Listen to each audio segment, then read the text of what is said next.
The envelope arrived at number 10 at 9:23 a.m. Royal seal, Buckingham Palace letterhead.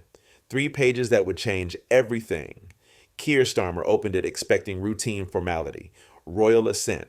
The King's signature approving Parliament's latest bill. Instead, he found 2 words that hadn't been used in over 300 years. Assent refused. The King had said no. The Prime Minister stared at the letter, reading it again, certain there was a mistake. There wasn't. King Charles III had just triggered the biggest constitutional crisis since the English Civil War, and Britain about to discover whether it was a democracy or a monarchy. How did it get here? October 2024, Labour's government was pushing through major legislation. The Democratic Reform Act, ambitious, controversial, transformative. Key provisions: reform the House of Lords, completely reduce royal ceremonial powers, modernize constitutional arrangements, strip remaining crown prerogatives. To Labour, this was long overdue democratic progress. To traditionalists, an attack on Britain's constitutional foundation. The bill passed. Commons easily. Labour's massive majority guaranteed it. Lords, they fought it, delayed it, amended it, but eventually Parliament Act forced it through. Now it needed one final step: royal assent, a formality. The monarch always gives assent, always has since 1708, except this time. November 2024, behind palace walls, something unprecedented was happening. King Charles was reading the bill, not just skimming, studying every clause, every implication.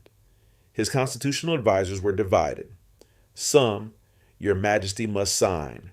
It's constitutional tradition. Others, Your Majesty has the right to refuse. This bill threatens the crown's very existence. Charles faced an impossible choice. Sign it and watch his own constitutional role get dismantled. Refuse it and trigger a crisis that could end the monarchy entirely. For weeks he deliberated, met with constitutional experts, studied historical precedent, consulted former prime ministers privately, and slowly he reached a decision. December 2024, the letter was drafted. Not a simple refusal. A detailed constitutional argument. This bill fundamentally alters Britain's constitutional balance in ways Parliament alone cannot legitimately decide. Such changes require broader national consensus referendum, constitutional convention, or explicit electoral mandate on this specific issue. Translation: you're changing the rules of the game without asking the players. The letter continued. Therefore, I cannot in good conscience grant royal assent until the British people have directly endorsed these constitutional changes. It was signed, sealed, and sent to number 10. The constitutional bomb was armed. December 8th, 2024, Starmer opened the letter. His first reaction: shock. This couldn't be real. His second: fury. How dare the king refuse Parliament's will? His third: panic. What the hell do we do now? Emergency cabinet meeting. Immediate. Everyone's stunned. The Attorney General explained the constitutional position. Technically, the king has this power. It's never been used in modern times, but it exists. So what are our options? Starmer demanded. The answers weren't good. Accept the refusal, withdraw the bill, total humiliation, force the issue, demand he sign constitutional crisis, abolish the monarchy entirely. Political suicide.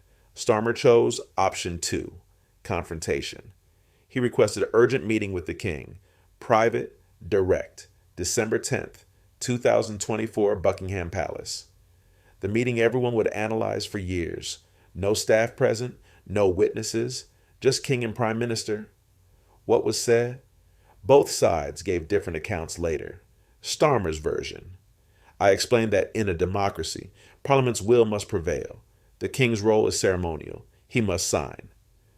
Charles's version: I explained that constitutional monarchy means the crown protects constitution from temporary political majorities. This bill needed public mandate. The meeting ended badly. No agreement, no compromise. Just two men representing two different visions of British governance and both refusing to back down. December 11th, 2024, Starmer went public. Press conference, carefully worded but unmistakably threatening. The government has passed legislation through both houses of Parliament. We expect constitutional conventions to be respected. Royal assent is not optional. It is the final ceremonial step in our democratic process. Translation: sign the damn bill or face consequences. The media exploded. PM demands King obey constitutional crisis. Erupts Crown versus Commons showdown public reaction. Divided. Viciously divided. Labor supporters. Monarchy is outdated. Parliament rules. Charles must submit. Conservative voters. Thank God, the king is protecting our Constitution from labor extremism. The country wasn't just politically split, it was constitutionally split, and both sides were digging in. December 12th, 2024, Buckingham Palace responded, not through official channels, through a carefully arranged interview with a respected journalist. Charles spoke unprecedented for a monarch to publicly explain a political decision. I have devoted my life to serving this nation. I take my constitutional duties seriously. When Parliament asked me to approve the dismantling of constitutional safeguards without public mandate, I cannot simply rubber stamp it. He continued, this isn't about my personal power. I'm protecting the constitutional balance that has served Britain for centuries. If the British people want these changes, let them vote on it. Reasonable or constitutional overreach? The country couldn't agree. December 15, 2024, Starmer escalated. He introduced emergency legislation. Royal assent is hereby deemed automatic for any bill passing both houses. Translation: we're removing the king's veto power entirely. The bill passed Commons in one day, Labour MPs voting as a bloc. But here's where it got complicated. This new bill also needed royal assent to become law.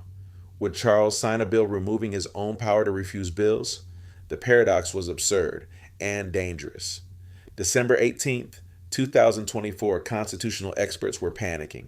On TV, in newspapers, and academic journals, all asking the same question. What happens if the king refuses to sign the bill removing his power to refuse bills? Infinite constitutional loop. Democracy eating itself. One professor put it bluntly. We're about to discover whether Britain is truly a constitutional monarchy or just a monarchy playing at democracy. December 20th, 2024, the standoff intensified. Starmer demanded Charles sign both bills, the original Democratic Reform Act and the new automatic assent legislation. Charles refused both, publicly, formally, with detailed constitutional reasoning. Britain was paralyzed. Parliament had passed laws. The king wouldn't approve them. Government couldn't function. Then someone asked the question that terrified Number 10. What if Parliament just ignores the king and implements the laws anyway? Constitutional lawyers said it was impossible without royal assent. Bills aren't law. But political realists asked, who's going to stop them? If Parliament declared the bills law, if government departments implemented them, if courts accepted them, what could the king actually do?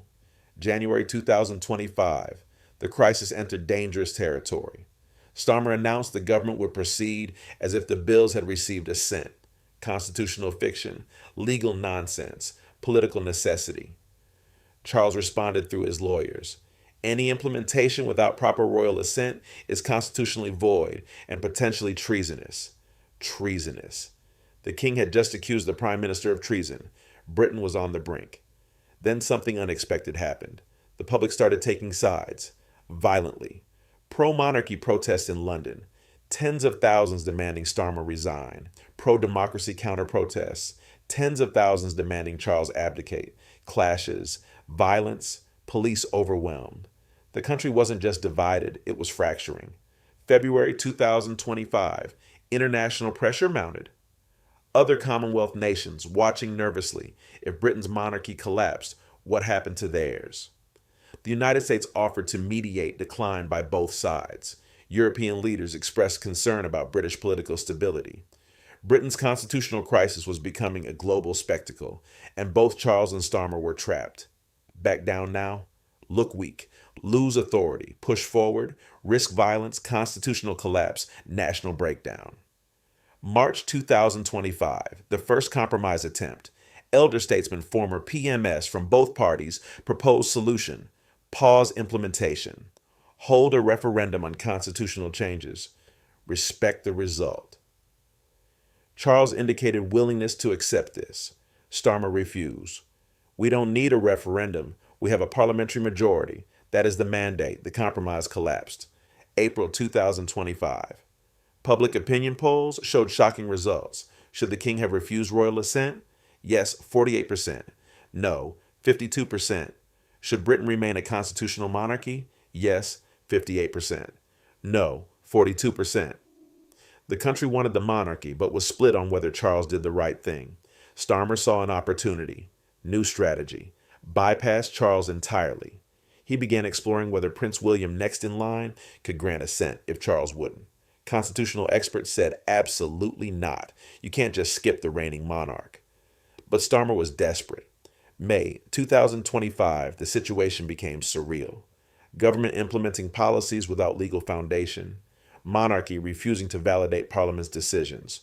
Courts paralyzed, unsure whose authority to recognize. Britain was operating in constitutional limbo. One judge described it: "We have a government with no legal standing, governing a country with no constitutional certainty." June 2025, Labor backbenchers started breaking. MPs from moderate constituencies facing voter fury. Why are you fighting the king? Some demanded Starmer compromise. Others wanted him to push harder. The party was fracturing under the constitutional pressure. July 2025, 1 year since Labor's victory. This wasn't how it was supposed to be. Starmer had won the largest majority in decades, should have been transformative government. Instead, fighting the monarchy, losing public support, achieving nothing, the Democratic Reform Act. The bill that started this sat unsigned, unimplemented, useless, all that political capital, wasted on constitutional warfare. August 2025, whispers of abdication, not from Charles, from Starmer. Labor MPs quietly discussing leadership challenge. He's leading us off a cliff. We can't win this fight. Someone needs to find a way out. But Starmer wouldn't quit. Couldn't. Too invested in the confrontation. September 2025 party conference was brutal. Starmer defended his position.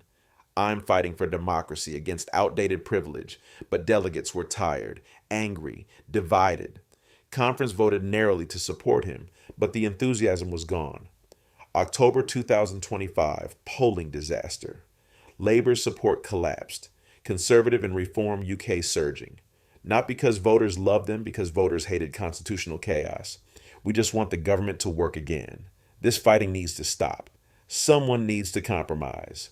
November 2025, the breakthrough finally came. Not from politicians. From the public. A national petition demanding referendum on constitutional changes gathered 15 million signatures. Impossible to ignore. Starmer was cornered. Charles was vindicated. Reluctantly, Prime Minister agreed. Referendum would be held. Charles immediately agreed to grant royal assent to referendum legislation. The crisis eased, not ended, but eased. December 2025 today. Britain is preparing for a referendum that will determine its constitutional future. Starmer is campaigning for change, democracy over monarchy. Charles isn't campaigning, but his supporters are. Tradition over revolution. The vote will happen in March 2026. Until then, uneasy truce, but the damage is done. Starmer's government paralyzed for a year. Authority shattered. Agenda destroyed. Charles's monarchy tested like never before. Exposed. Vulnerable. The cameras turned to Buckingham Palace, King Charles, in his study, knowing his throne's future depends on voters' choice. The cameras turn to number 10, Keir Starmer at his desk, knowing his career depends on winning a referendum he never wanted. 2 men, 2 institutions, 1 country deciding between them. Who wins? The crown that's lasted centuries or the democracy demanding change? March 2026 will decide, but right now nobody knows. And Britain waits, divided, uncertain, watching its 2 most powerful figures locked in a battle neither wanted but neither can afford to lose. Constitutional crisis, political paralysis, national division, all because 1 king said no, and 1 prime minister refused to accept it.